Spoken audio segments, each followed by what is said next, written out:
The obligation of law enforcement officers to tell the truth does not end at the crime scene or the interrogation room. It extends into the courtroom, where their testimony and credibility are often decisive. Recognizing the power and influence of law enforcement witnesses, the United States Supreme Court has created constitutional safeguards to ensure that defendants are not convicted based on false, misleading, or incomplete information. Chief among these safeguards are the doctrines established in Brady v. Maryland, 1963, and Giglio v. United States, 1972. These landmark decisions gave rise to what are now commonly known as Brady lists or Giglio list rosters maintained by prosecutors or oversight agencies that identify officers whose credibility may be compromised due to past misconduct, dishonesty, or other impeachable behavior. These lists serve as critical tools in the criminal justice process, designed to help ensure that defense attorneys are aware of any exculpatory or impeachment evidence relevant to the state's witnesses, including law enforcement officers. Part 4 of this book explores the origin, purpose, structure, and implementation of these lists. It highlights how the Brady/Giglio framework has evolved into a battleground of ethics, constitutional compliance, and institutional resistance. This section will also examine the limits of these lists, where they fail, where they are underused, and where they are undermined, and why strengthening them is essential to advancing the ideal of complete candor in the justice system. The legal foundation of Brady and Giglio. Before delving into the mechanics of the list themselves, it is crucial to understand the legal principles behind them. In Brady v. Maryland, the Supreme Court held that the prosecution must disclose to the defense any evidence favorable to the accused that is material to guilt or punishment. This rule is grounded in the due process clauses of the 5th and 14th Amendments and reflects the fundamental premise that a fair trial cannot occur without a level playing field. Nearly a decade later, in Giglio v. United States, the court expanded this doctrine to include not only exculpatory evidence, but also impeachment evidence information that might undermine the credibility of a government witness. The court emphasized that non-disclosure of such evidence violates due process just as surely as the suppression of evidence of innocence.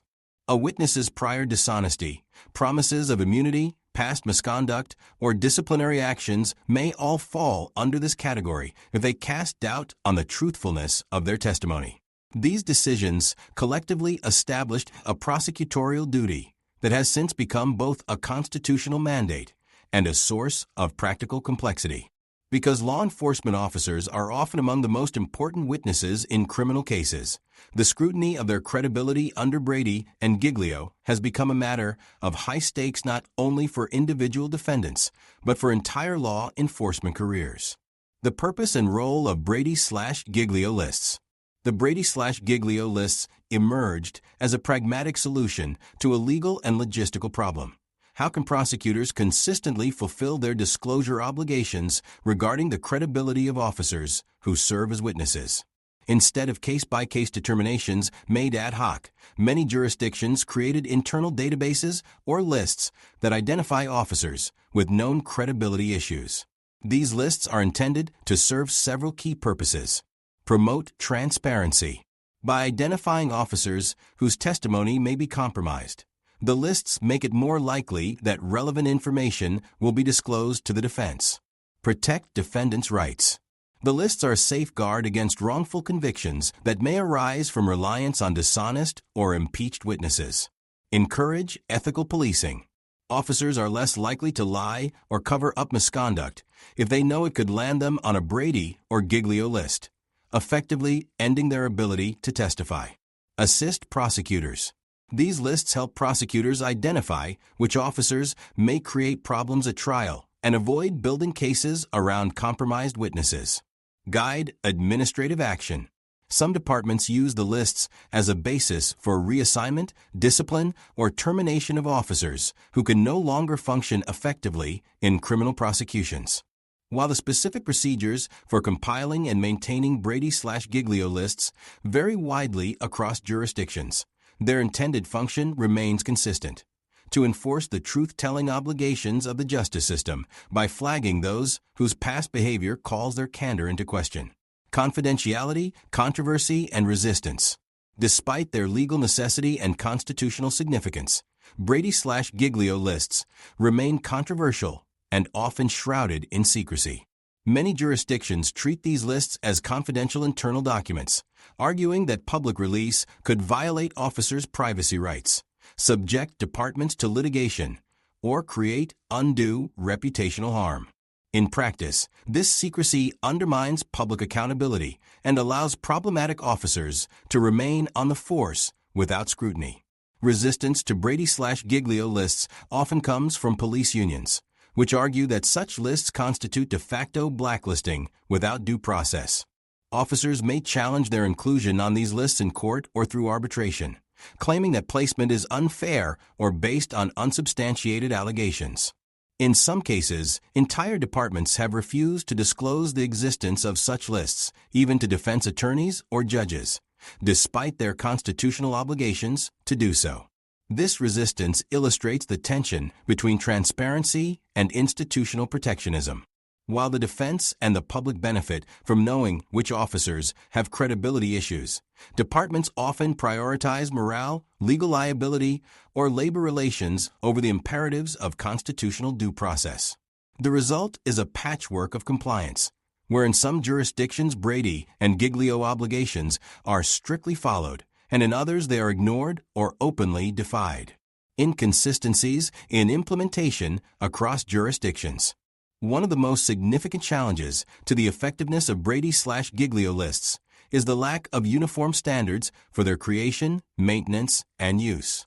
There is no national database, no federal enforcement mechanism, and no universally accepted definition of what qualifies an officer for inclusion. Some jurisdictions include only officers with sustained findings of dishonesty. Others include those with pending investigations, unresolved complaints, or even off-duty misconduct that reflects poorly on their credibility. Some lists are maintained by prosecutors' offices, while others are compiled by police departments or external review boards. Still others exist in name only, with no clear criteria or enforcement protocol. This inconsistency not only undermines the fairness of the system, but also creates legal uncertainty. An officer who is disqualified from testifying in one county may be fully eligible in another. A defense attorney in one state may receive a full record of impeachment material, while in another they receive nothing. These discrepancies violate the principle of equal protection and erode public confidence in the integrity of the criminal justice system. The professional consequences for listed officers. Being placed on a Brady or Giglio list can have profound implications for a law enforcement officer's career. In many cases, it effectively ends their ability to serve as a credible witness, which in turn disqualifies them from investigative or patrol roles that require courtroom testimony. Departments may reassign listed officers to administrative duties, force early retirement, or initiate termination proceedings. This professional consequence has led some to view Brady/Giglio lists as punitive. Critics argue that officers are being penalized without the benefit of a full evidentiary hearing, often based on internal investigations or supervisor determinations rather than judicial findings. In response, some departments have adopted formal appeal processes or review boards to assess the fairness of inclusion. Nevertheless, the rationale for listing is not to punish, but to protect due process. An officer whose credibility is compromised cannot, by definition, serve as a reliable source of evidence in a criminal prosecution. This is not a matter of employment rights, it is a matter of constitutional justice. The real harm occurs when officers with known credibility issues are allowed to continue testifying, placing entire cases and innocent lives at risk. The public interest in disclosure. The public has a profound interest in knowing whether the state's most powerful actors, armed law enforcement officers, can be trusted to tell the truth. Just as we expect transparency in judicial conflicts of interest or prosecutorial misconduct, we must demand openness regarding officers who have failed in their duty of candor. Publicizing Brady/Giglio lists, or at least making the criteria and process transparent, is essential to fostering trust and accountability. Several states have moved toward increased public access. California, for example, enacted legislation requiring the disclosure of certain categories of police misconduct, including dishonesty and excessive force. Other states have created independent review bodies or opened disciplinary records to journalists and watchdog groups. These reforms are important steps, but they remain the exception rather than the rule. Conclusion. The Brady and Giglio doctrines represent more than mere procedural requirements. They are constitutional commitments to truth, fairness, and justice. The lists that flow from these doctrines are not punitive measures, but protective mechanisms, designed to ensure that the state does not build its cases on the backs of those who have proven themselves unreliable. Yet, for these lists to fulfill their purpose, they must be created and maintained with rigor, transparency, and consistency. In the chapters that follow, we will examine how these lists operate in practice, how they are compiled, how they are challenged, and how they affect the prosecution, defense, and public trust in the rule of law. What becomes clear is this: complete candor is not a matter of rhetoric or reputation, it is a matter of record. And in a justice system built on words, records matter. I am a dedicated author and researcher specializing in the intricate nexus of technology, law, and government.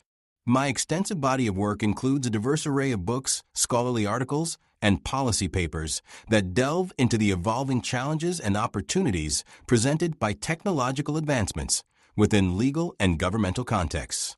Through rigorous analysis and insightful exploration, I examine how emerging technologies such as artificial intelligence, cybersecurity, data privacy, and blockchain shape and are shaped by legislative frameworks, regulatory practices, and public policy initiatives. My publications aim to bridge the gap between technical innovation and legal governance, providing comprehensive resources for policymakers, legal professionals, technologists, and academics alike. By addressing critical issues like digital rights, cyber law, technology-driven governance, and the ethical implications of technological integration, my work contributes to the development of informed and adaptive legal systems capable of responding to rapid technological change. I am committed to fostering a deeper understanding of how technology influences governmental operations and legal standards, and vice versa, thereby promoting the creation of robust, equitable, and forward-thinking policies. In addition to my writing, I actively engage with government agencies, legal institutions, and technology firms to offer expertise and collaborate on initiatives that ensure the responsible and effective implementation of technology in public spheres.